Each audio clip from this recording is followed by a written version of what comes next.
Train the muscles, not the joints.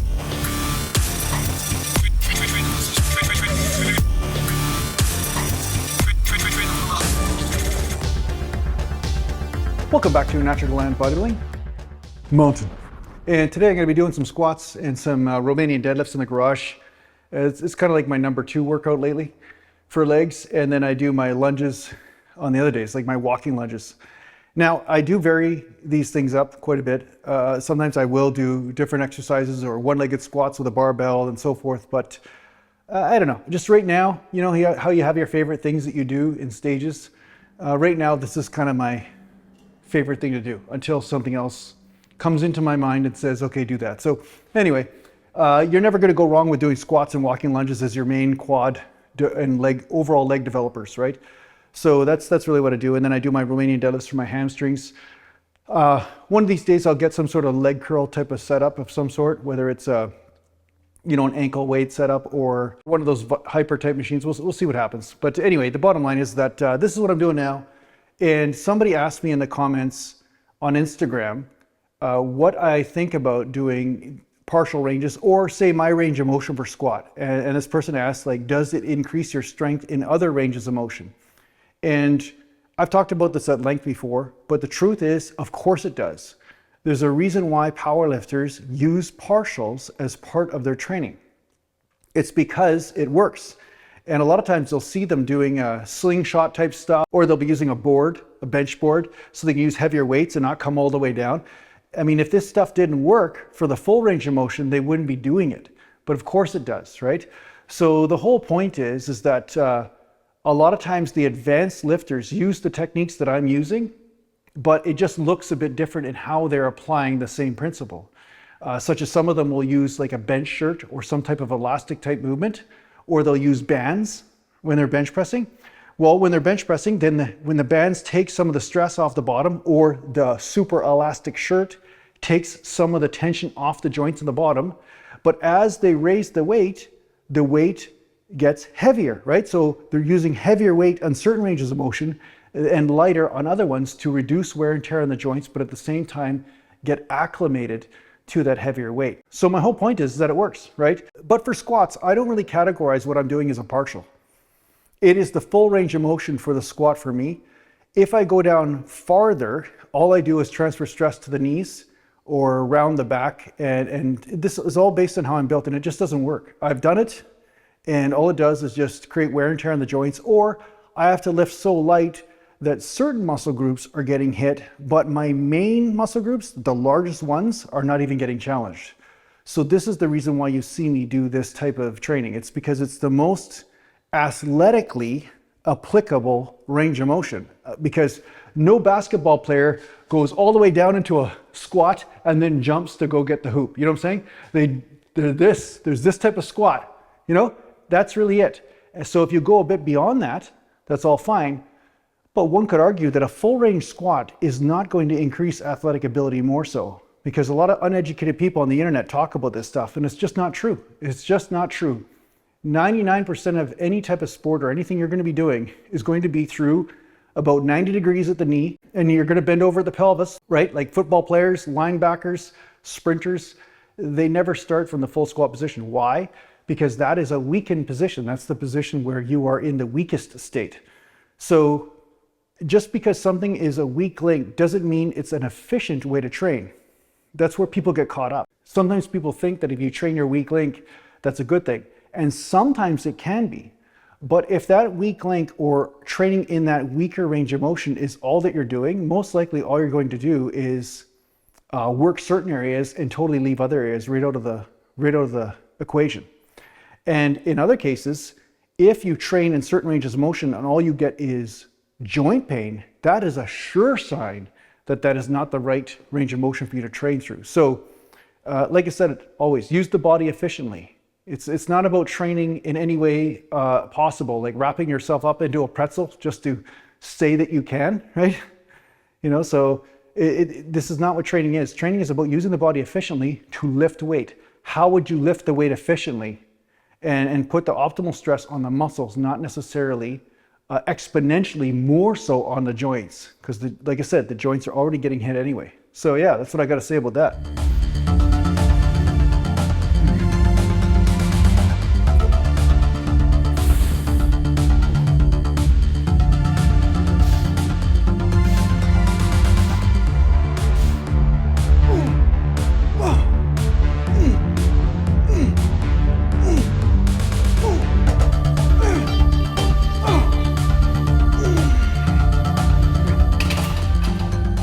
Now, somebody just asked me if I change up my stance that often in squats, because we know that if you use a wider stance or a narrower stance, it may change the dynamics that are going on. It'll also change how much you bend over or how straight up and down you are. Just something as simple as just switching up your stances. So this is also a funny sort of thing, because a lot of times people worship depth so much in the squat, but the depth will be influenced, more so for some people than others, of course, but it will be influenced by how wide your stance is. So if you go really wide in your stance, which is the way I used to squat, I found that I didn't get as much muscular activation on the legs. I got a lot more hip, a lot more glute medius, maybe you could say. And I started to use a lot of lower back as well. And of course, it takes a lot of the hamstring out of the movement when you widen up the stance. Now, when you go narrower, you'll notice that there's a certain percentage or ratio of hamstrings that are involved more so as you come closer in. Now, there's a point of diminishing return with any sort of technique though. If you narrow the stance too much, what's going to happen is you're going to probably end up bending over way more than is practical, let's say. And at the same time, you may find that you start including other muscle groups more so than the legs. So there's a happy medium that I find there, and then I usually stick with that stance. The long answer to a short question is I usually don't vary up the stances that often, because once I find the real comfortable area that I feel like I'm really hitting the legs and my lower back feels good, everything feels good, that's usually what I stick to. Now, you might want to change up your stances and stuff. It's really something that is a personal preference, and maybe you'll find that you get a great benefit from changing it up. But for myself, I like to stick with the same thing, or at least something that I find is working for me at the time. So yeah, I have played around with wider stances to get greater depth, but at the same time, I'm not getting as much of a good overall feeling in the leg from it. So that's my first priority, is to just train the legs. So yeah, that's my 2 cents. Let's do another warm-up set with 315 and see what we're going to do from there.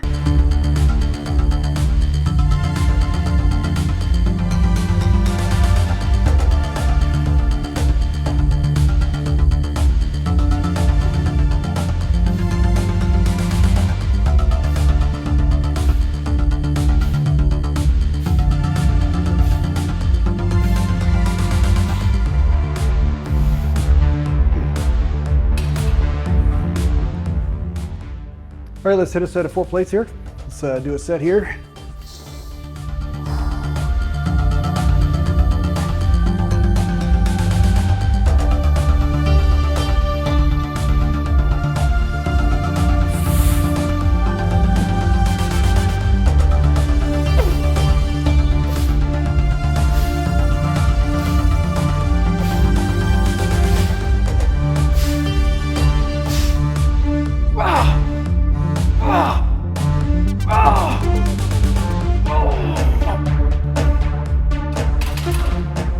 One thing you're going to notice, regardless of what technique you choose or not, is that at some point you're going to notice that there's a certain weight that creates an anabolic response in your body. And that's the funny thing. A lot of people underestimate this. They assume constantly that range of motion is the most important thing, when really sometimes it's the weight threshold. So you see this with guys who do farmer carries, or they just do walkouts with large amounts of weight on their back. There is a certain type of stimulation that does give the body that I believe is underestimated in a lot of cases. So it's not always about full range of motion, but at the same time, I do believe there's a happy medium between the two that can be achieved, right? So a lot of times people also associate range of motion with stretch. So they assume that full range of motion, such as ass to the grass squats, is the only way to achieve stretch. But as you see with my squat, I bend over so much that my hamstring is getting supremely stretched, even by the time I'm here, because I'm bent over so much and my waist is locked in the right position and my back is slightly arched. So I'm getting a massive amount of stretch in my hamstrings. And one thing I could say with a lot of bodybuilders, especially when I was competing, you notice that the hamstrings were always the weak link. A lot of guys had good quads, especially the teardrop quad by their knee, but they lacked a lot of hamstring development. As soon as they turn around, it's like you're looking at a baby's ass almost. Like that was the way it was.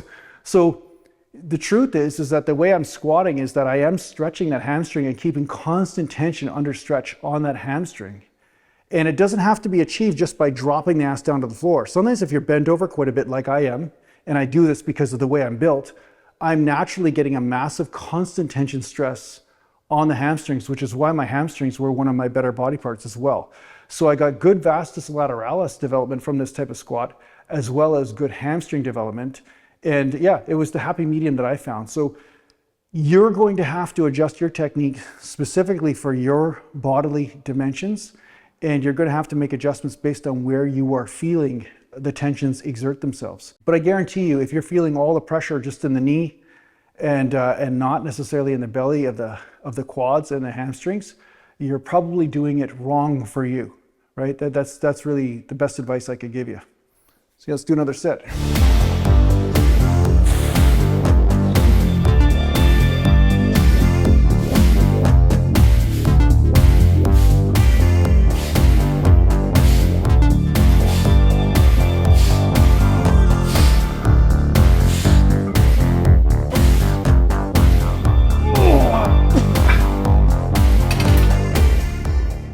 Okay.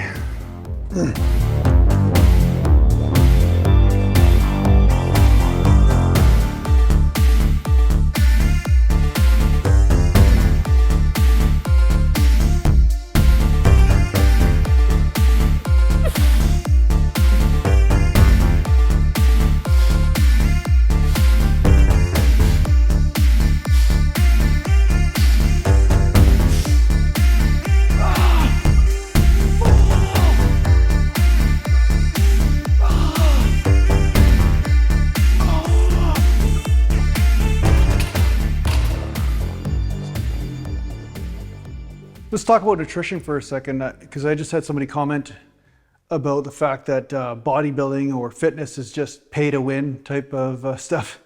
And the truth is that's not true at all, because the thing is, sometimes eating healthy is cheaper than eating junk food. Like junk food's actually quite expensive now. I mean, if you've, the local A&W, it's a fast food chain here, with a burger and a drink, you're paying 20 bucks already, or $18 Canadian, right? So the truth is that eating healthy isn't quite that much more expensive. If it is more expensive, it's not that much more expensive, depending on what choices you make, okay? So for instance, I'm going to put down a link to a website down below to Curson Seafood. And they are a company here in Canada on the East Coast. So for those of you that don't know geography very much, the East Coast is the opposite coast from where I am. So think California to New York. That's how far it is, okay? Yeah. So anyway, this company has something called smoked mackerel, and it's packed just in salt and smoked mackerel. That's it. There's nothing added or anything. And I bought like a bunch of those cans or whatever. And I live on this stuff. I eat this stuff all the time. It's got lots of good essential fats in it. And the mackerel's caught in Northern Europe, like by Norway or something. So that's the best form of mackerel with the least amount of mercury. And that's actually a really good source of selenium as well. So when there's more selenium in the fish, the selenium competes with the mercury for absorption. So the selenium a lot of times will kick out the mercury. So that's another good part about that type of fish. But yeah, if you're looking for a cheaper source of protein, it's got 40 grams of protein per can and about 40 grams of fats, but they're good fish oil type fats, mostly omega-3s and so forth. And basically these cans will cost you around $4 Canadian a piece. And I think they have a discount going on. So if you reach out to them and tell them that I sent you, they might give you a discount or whatever. So anyway, this is the thing. So if you go to Curson Seafood, I'll put the link in the description. You can get some cheap protein, and at the same time, the cans of protein are really convenient because you just open it up and then there you go. And the cans are BPA free and all that sort of stuff. So yeah. But as far as nutrition goes, you're going to notice that there's going to be certain meats or certain proteins that you respond to better at certain times too, right? I noticed that chicken is great, but sometimes ground beef is better. And sometimes chicken is better. It just depends on what my body's responding to at the time and whether it's processing fats right or not.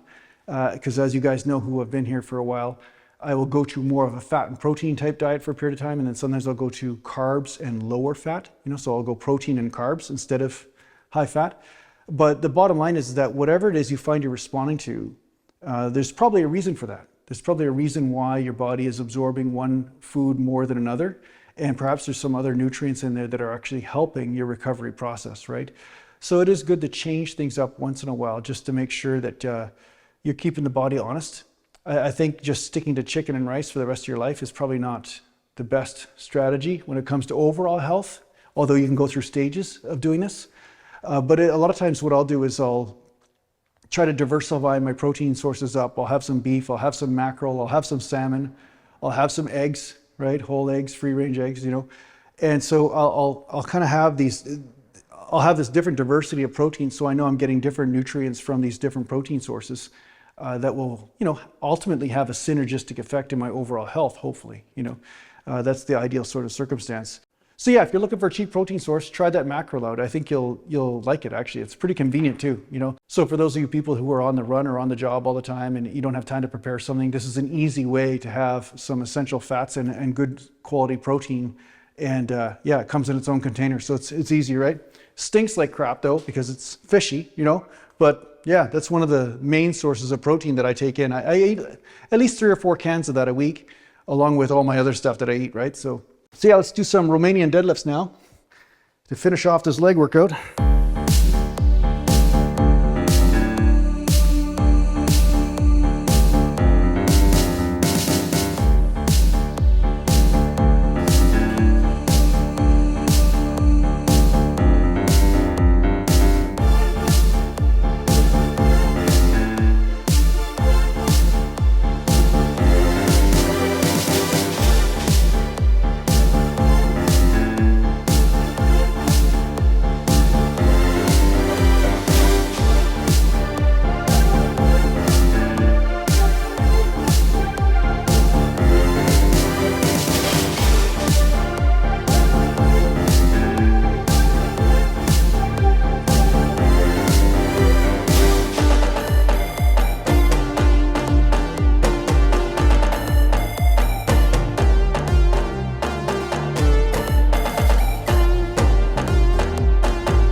So the last question I'm going to ask is, what time of day should you train?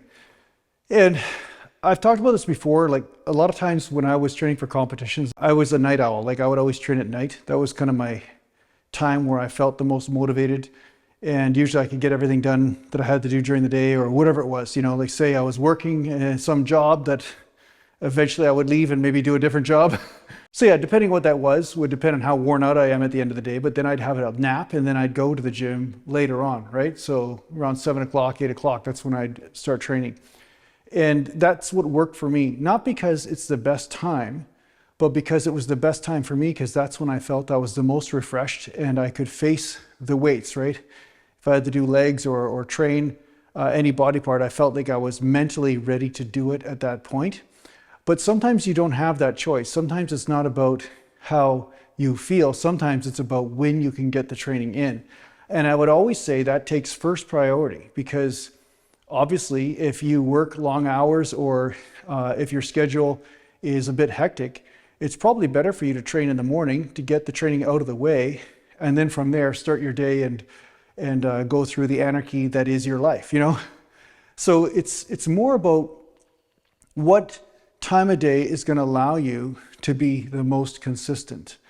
And a mistake I think people make is sometimes they just get their training in whenever they can, and the body never really gets acclimated to getting ready to go at a certain time, because your body starts to build a biorhythm around that.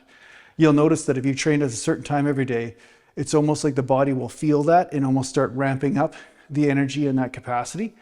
And if you train at a different time of day, it almost feels like you're a bit worn out or off. And that's because the body does seem to calibrate to your regular rhythms. So it's a good thing to have some sort of regularity to when you train. Now, for those of you on night shifts and then day shifts and night shifts, yeah, that would be the challenge. And I would say always get the training in when you can get it in. And I would probably recommend to get it in before you start your shifts, because we know how worn out you get when you're doing night shifts, right? Because if you start doing long hours and your sleep's all over the place, you probably have a very limited period of time where you actually have energy. And if you find that you can have that a little bit at the beginning of the day, which is most likely, then that's when I would attack the weights and work out. Now, the last thing I would say about this though, is that if you feel worn out when you're training, just be okay with doing moderate weights. You don't have to hit a PR every time. You don't have to be doing monster weights to get a great benefit. Sometimes using lighter weights and going through the motions is a much better strategy, and it will give you better results over the long run, because if you start doing something too aggressively when your body's not ready for it, or at least it's not feeling it, right? You may injure yourself. Sometimes the body is sending you fatigue signals for a reason, right? It's saying, hey, I'm still recovering, or I'm half recovered. I don't really have the energy to be doing heavy today. And I'd say follow that, just trust in that, and just go through the motions and pump the blood in the area. Overall, it's about long-term results. It's like the turtle in the hare, right? You want to be the turtle to get the long-term results, not necessarily speed too fast through it and then, possibly hurt yourself in the process. So, but yeah, this was a short version of a workout. This was just my leg portion. I'm going to be doing some shoulders and triceps later. But yeah, I hope you enjoyed this workout. Thanks a lot for watching. If you need to get a hold of me, just go to naturalgalantbodybuilding.com, and thanks to the Patreon supporters, and take care for now. Mountain.